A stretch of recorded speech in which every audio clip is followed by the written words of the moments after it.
দর্শক স্বাগত জানাচ্ছি। দেশ বদলে দিতে সাধারণ মানুষকে ডক্টর মোহাম্মদ ইউনূসের পাশে দাঁড়াতে বললেন ডাকসুর সাবেক ভিপি ও গণ অধিকার পরিষদের সভাপতি নুরুল হক নূর। ইন্ডিপেন্ডেন্ট টেলিভিশনে এক সাক্ষাৎকারে তিনি বলেন, দলীয়করণের কারণে অনেক মেধাবী দেশের বাহিরে চলে গেছেন। আপনারা ডক্টর ইউনূসের মতো মানুষের পাশে দাঁড়ান, আমরা দেশকে বদলে ফেলব। 5 বছরের মধ্যেই অনেক পরিবর্তন দেখতে পাবেন। যার যে অবস্থান সেখান থেকেই রাষ্ট্র গঠনে কন্ট্রিবিউশন রাখতে হবে। এজন্য যোগ্য লোকের দরকার। এখন দেশ গড়ার কাজ গড়তে হবে। এছাড়াও নুরুল হক নূর বলেন, সবাই মিলে কাজ করলে 5 বছরের মধ্যেই অনেক পরিবর্তন হবে।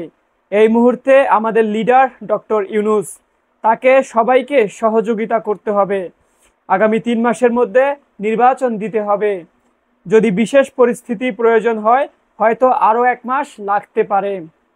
দলীয় লেজুর ভিত্তিক রাজনীতির কারণে মেধাবীদের সুযোগ দেওয়া হয়নি দাবি করে নূর বলেন, বিশ্ববিদ্যালয়ে গণতান্ত্রিক পরিবেশ থাকলে সমাজে ও রাজনীতিতে প্রভাব আসবে। প্রধানমন্ত্রী পদ থেকে শেখ হাসিনা পদত্যাগের পর দেশের বিভিন্ন স্থানে যা হামলা ও ভাঙচুর হচ্ছে এ বিষয়ে দৃষ্টি আকর্ষণ করে নূর বলেন, আমাদের ফোকাস থাকবে অসৎ কেউ যাতে আলু পোড়া খেতে না পারে। পুলিশ তো রাষ্ট্রীয় প্রতিষ্ঠান, সাধারণ পুলিশের ওপর হামলা করা যাবে না।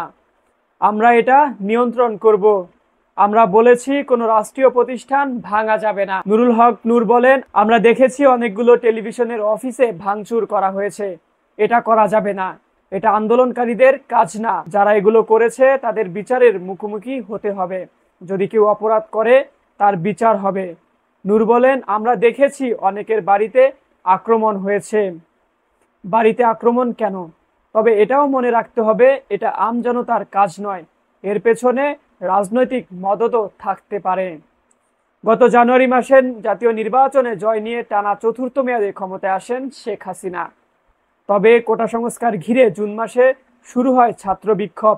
জুলাইয়ের শেষ ও আগস্টের শুরুর দিকে ব্যাপক সরকার বিরোধী আন্দোলনের রূপ নেয়। তীব্র গণ আন্দোলনের মুখে গত সোমবার তিনি পদত্যাগ করেন। শুধু তাই নয়, পদত্যাগের পর 76 বছর বয়সী আওয়ামী লীগ সভাপতি তার ছোট বোন শেখ রেহানা সহ সামরিক হেলিকপ্টার করে ভারতে আশ্রয় গ্রহণ করেন। ধারণা করা হচ্ছে আওয়ামী লীগ প্রধান লন্ডনে রাজনৈতিক আশ্রয় চাইতে পারে। শেখ হাসিনার পদত্যাগের পর ডক্টর ইউনূসকে প্রধান করে অন্তর্বর্তীকালীন সরকার গঠনের প্রস্তাব দেয় বৈষম্য বিরোধী ছাত্র আন্দোলন। ডক্টর ইউনূস এ প্রস্তাব গ্রহণ করেছেন। দর্শক, শান্তিতে নোবেল বিজয়ী ও গ্রামীণ ব্যাংকের প্রতিষ্ঠাতা ডক্টর মোহাম্মদ ইউনূসকে এখন পর্যন্ত কিন্তু সব মহল থেকে গ্রহণ করা হয়েছে। এখন পর্যন্ত কোনো রাজনৈতিক দল কিংবা সুশীল সমাজের কাউকে ডক্টর মোহাম্মদ ইউনূসের বিকল্প অন্য কাউকে আমরা ভাবতে দেখিনি। অতএব এটাই সুস্পষ্ট হচ্ছে যে অন্তর্বর্তীকালীন সরকারের প্রধান ডক্টর মোহাম্মদ ইউনূসই হচ্ছেন।